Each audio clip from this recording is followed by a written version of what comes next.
Hello everybody, welcome to part 11 of the Suzuki Bandit project, sponsored by Just Bandits.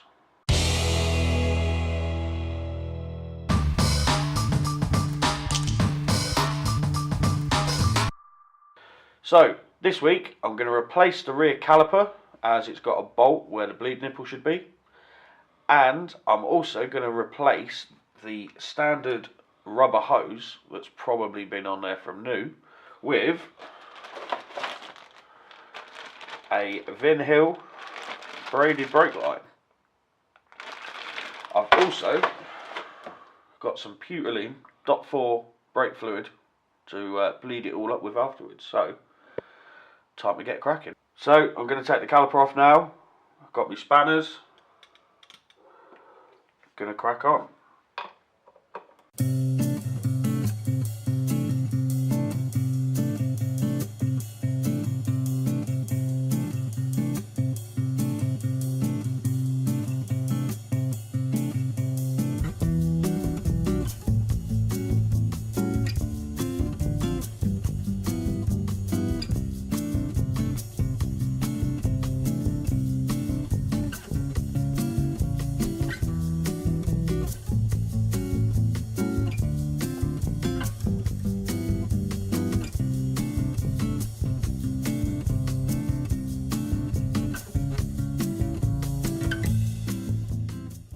Okay, so I've undone the brake line at the front, I've undone the bolts here, I've undone the one on the torque arm, I've left this one bolted up because I don't need to undo it. So what I'm going to do is feed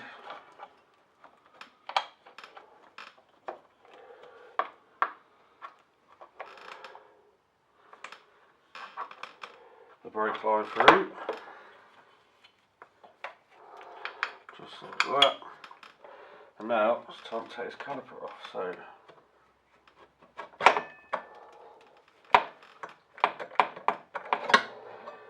there we go. One caliper we're replacing because the bleed nipple needs replacing, as you can see here. Luckily, when I bought the bike, the guy I bought it off threw a new caliper in that had just been refurbished. So time to get that on. Okay, so the new caliper is fitted with the old brake pads because they're sort of mated to the discs. I won't have to worry about bedding them in or anything like that, and they were still a good set of pads.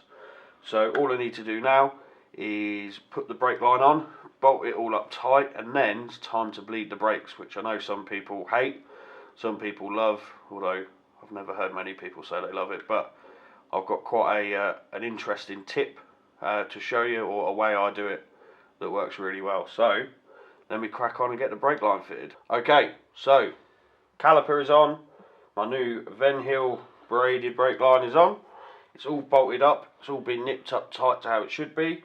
One thing I have done is put some fluid in the brake caliper from the back and pushed it through to the front just to make sure there isn't too much air in the caliper.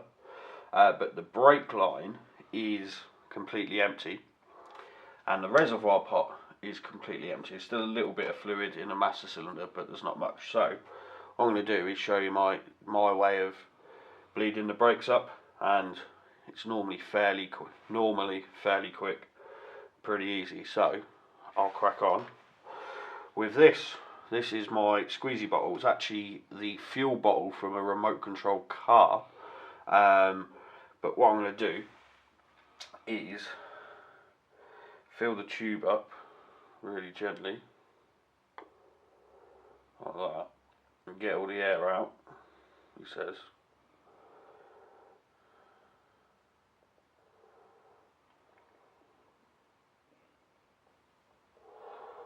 There we go. Right, so there's no air in that now.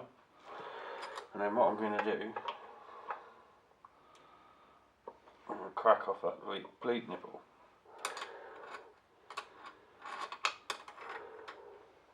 So now, what I should be able to do is push that